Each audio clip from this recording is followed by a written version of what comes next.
bringing you the news and information you need from the people making a difference.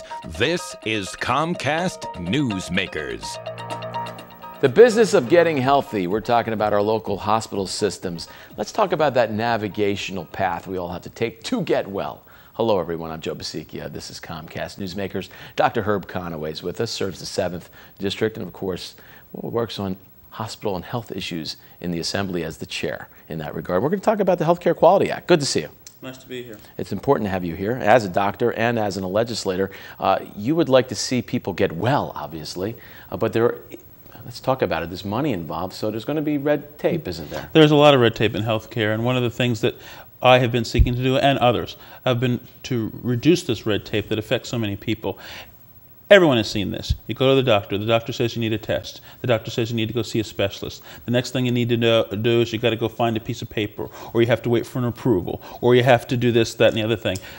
I think that people pay a lot for this insurance and this health care, and there are far too many barriers standing between the patient and their physician and the health care that they need. And we're going to make some changes to the Healthcare Quality Act to reduce that hassle factor, to make it easier for patients to navigate the healthcare system. Let's talk about this fine line we have to walk, though. Of course, this is not a state-run hospital system in a communist country. They are on their own in many ways, and yet government does need to get involved for regulations. How do we walk that fine line? Well, we walk that fine line by trying to be judicious in what we do. I mean, we as legislators respond to demands of patients, and patients tell us about these problems. The local newspaper did a long series of articles where people complained about the fact that they have to run back and forth to the doctor, do various things in order to access their care. We hear these complaints and we address them. Certainly, I as a practicing physician, for as many complaints as patients have, physicians who have to produce the paperwork, who have to wait on the phone, who have to wait for these approvals, knowing that time is money and the clock is ticking and there's delay in diagnosis that occurs, and just problems for patients. You hear about this from your office staff, from the patients when they come to the office, and I'm in a position in the legislature to try to address these things. So we're going to make some changes. We're going to make it easier for bills that are submitted to be paid on a timely basis so the patient doesn't get a bill they should have never gotten in the first place. We're going to work to eliminate this process where people have to pre-certify for medications, pre-certify for procedures, pre-certify for radiology, pre-certify to go see consultants. All of these things are, particularly when those consultants are networked, by the way, are unnecessary burdens on people. And another big problem that we have and see all the time are people having to switch medications. The insurance company goes out, does some negotiations, lickety-split and zis-boom-ba.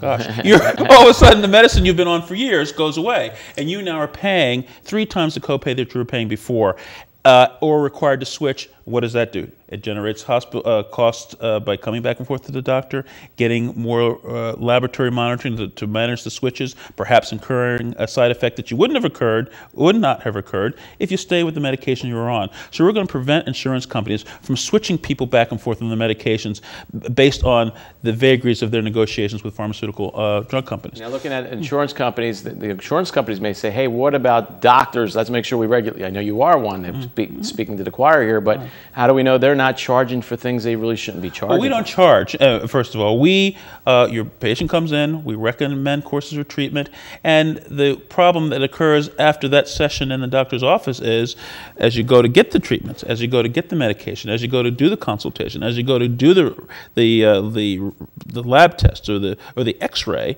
then the insurance company steps in and says, wait a minute. And it'd be one thing if they denied a lot of these procedures, but most of the time, 80% of the time and higher, these procedures are approved. So the patient waits for what? A piece of paper is gotten for what? Calls are made, sitting on the phone for 20 minutes, 30 minutes at a time for what? For a process that's going to be approved anyway. A lot of us think that it's time for that to change, and we've got the legislation to do it, and we expect we're going to get that done fairly shortly. Of course, what we want to see is people get well. I know as a doctor, that's what you want to see the most. Of course, we just don't want to hear about the ka-ching, but we want to hear people get well. It's good to see you. Glad to be here. He is Assemblyman Dr. Herb Conaway of New Jersey's 7th Legislative District, serves as the chair of the Health Committee in the Assembly. I'm Joe Basicchia. Thank you for watching.